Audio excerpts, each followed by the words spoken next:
Hello बच्चों। यहाँ दिया है ball of mass m is attached to the cord of length L, pivoted at point O as shown in the figure. The ball is released from rest at point A, swing down and makes an inelastic collision with the block of mass 2m kept on the rough floor. The coefficient of restitution is 2 by 3. The coefficient of friction between block and surface is mu.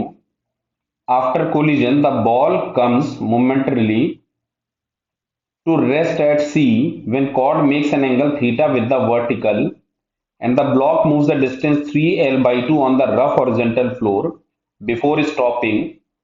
The values of mu and theta are clear। तो देखिए यहाँ पे सबसे पहले मैं अगर यहाँ पे इनिशियल पोजीशन ये दी गई थी और जस्ट बिफोर कोलिजन हम लोग मान रहे हैं कि ये जो बॉल है बी, मतलब जो बॉल है बी पोजीशन पे, इसकी वेलोसिटी कोई भी वी नॉट हो गई। तो यहां से अगर हम लोग कंजर्वेशन ऑफ एनर्जी लगाएं तो M G L half M V naught square, तो यहां से वी नॉट बराबर आ गया under root of 2gl। This is the velocity of the ball just before collision. Clear है?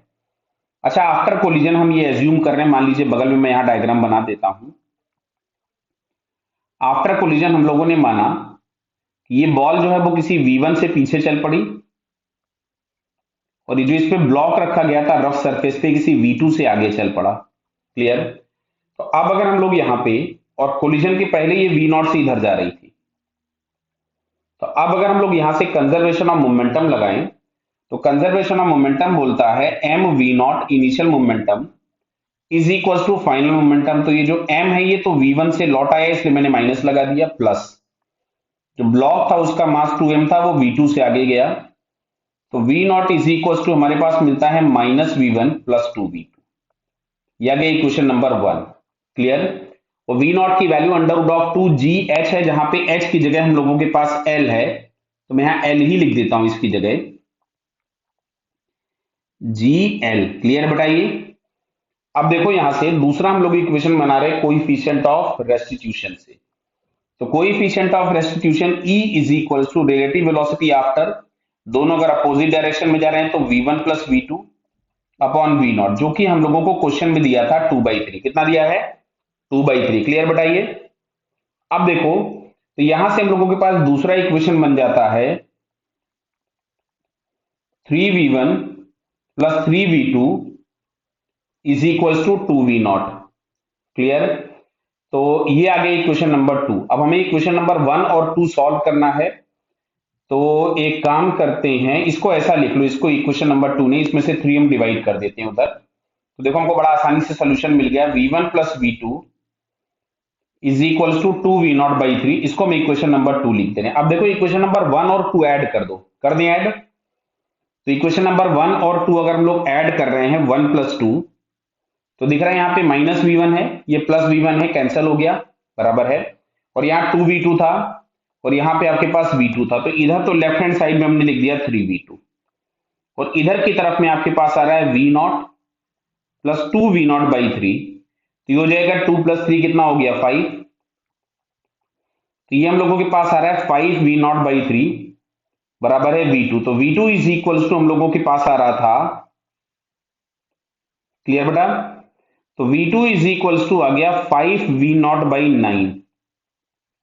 तो यहां से हम लोगों के पास ये v2 मिल गया, v2 is equal to 5v0/9। तो इस v2 को चाहे हम इक्वेशन नंबर 1 में पुट कर दे चाहे इक्वेशन नंबर 2 में पुट कर दे, तो यहां से सॉल्व करके हमारे पास v1 इज इक्वल टू मिलता है v0/9। क्लियर है? तो v1 is the velocity of the ball after collision and v2 is the velocity of the block after collision. तो अब सुनो, अब मान रहे हैं हम लोग कि ये वाला जो ब्लॉक है वो कुछ डिस्टेंस आगे जाकर के रुक गया, यानी यहाँ पे जो भी इनिशियल एनर्जी थी वो सारी की सारी यहाँ पहुंचते पहुंचते तक लॉस हो गई और लॉस हुआ होगा काइनेटिक फ्रिक्शन में। क्लियर है क्या ये? तो मान लेते हैं ये कुछ भी डिस्टेंस x आगे जाता है जो कि आपको 3l/2 दिया गया है। क्लियर? तो अब अगर हम यहां से लगाते हैं तो यहां से हम लोग लिखेंगे हाफ 2m और इसको हम लोगों ने वेलोसिटी दी थी v2 square is equal to loss के नाम पे लिखते हैं fk इंटू डी, तो म्यू n इंटू डी और d की जगह हमारे पास ये आ जाएगा 3l/2। इस 2 से 2 उड़ा देते हैं, आगे लिखते हैं, देखिए अब यहां से, तो 2m into V two square, V two square हम लोगों के पास हो जाएगा 25 V naught square upon 81, clear, is equals to mu. अच्छा, n की जगह हमारे पास आ जाएगा 2mg इंटू 3l, दिख रहा है बेटा आपको, ये अलग कलर से इसलिए लिखा है कि डिस्टिंग्विश रहेगा, 2m से 2m कैंसिल हो गया। अभी हमारे पास आ रहा है 25/81। अच्छा, वी नॉट ऊपर हम लोगों ने निकाला था √2gl, देख लीजिए एक बार आप लोग, ये दिया है वी नॉट, तो वी नॉट बराबर हमारे पास था √2gl, इसकी हम वैल्यू पुट कर देते हैं, तो आ गया 2g इंटू एल, क्लियर है, is equal to mu G into 3l, तो जी एल से जी एल कैंसिल हो गया, क्लियर है, और कुछ बचा नहीं, तो यहां से म्यू इज इक्वल्स टू हम लोगों के पास आ रहा है 25 इंटू 2 हो गया 50 अपॉन 81 इंटू 3 हम लोगों के पास हो गया ये 243, तो म्यू की वैल्यू हम लोगों को मिल गई 243। अब बात आती है एंगल थीटा कितना स्विंग कर गया होगा, तो अब हम बात करते हैं बॉल के लिए, तो बॉल के लिए यहाँ पे जो भी एनर्जी होगी इस पोजीशन पे, वो यहां तक पहुंचते पहुंचते पोटेंशियल एनर्जी में कन्वर्ट हो गई होगी, तो बात को समझो, ये यहां से लेके यहां तक में कुछ भी हाइट h अटेंड किया होगा, तो अगर हम लोग देखें तो ये जो पोर्शन दिख रहा है ये वाला, ये मिलेगा l cos थीटा, तो क्या आपको समझ में आ रहा है कि जो भी h होगा that is l minus l cos theta. तो अब अगर हम यहां से कंजर्वेशन ऑफ एनर्जी लगाएं, तो यहां से लिख रहे हैं half M V one square is equals to M G H, और h के नाम पे हम लोग लिखेंगे यहां से l into 1 minus cos theta, क्योंकि हम l minus L cos theta लिखने वाले थे, तो m से m कैंसिल हो गया। अच्छा, v1 की जगह हमको लिखा है v0/9, तो इसको मैं 1/2 इधर ही लिखा रहने देता हूं, ये आपके पास हो जाएगा v0 square upon 81 is equal to G L into 1 minus cos theta, clear है बताइए, और v0 बराबर था √2gl, तो उसका स्क्वायर कर देते हैं, तो 1/2 ये हो जाएगा 2gl अपॉन 81 जी L into 1 minus cos theta, तो जीएल से जीएल उड़ा दो, 2 से 2 उड़ा दो, तो ये आ रहा है 1/81 is equal to 1 minus cos theta, तो यहां से बेटा हमको मिलता है cos theta is equal to 1 minus 1 upon 81, तो यहां से थीटा इज इक्वल टू आपके पास आ जाएगा कॉस इनवर्स ऑफ 80 अपॉन 81, तो ये मिला म्यू 50 अपॉन 243, और cos theta is equal to 80 upon 81, ये हम लोगों को यहाँ पे फर्स्ट वाले ऑप्शन में दिख रहा है, so finally it's first answer is correct, clear बेटा,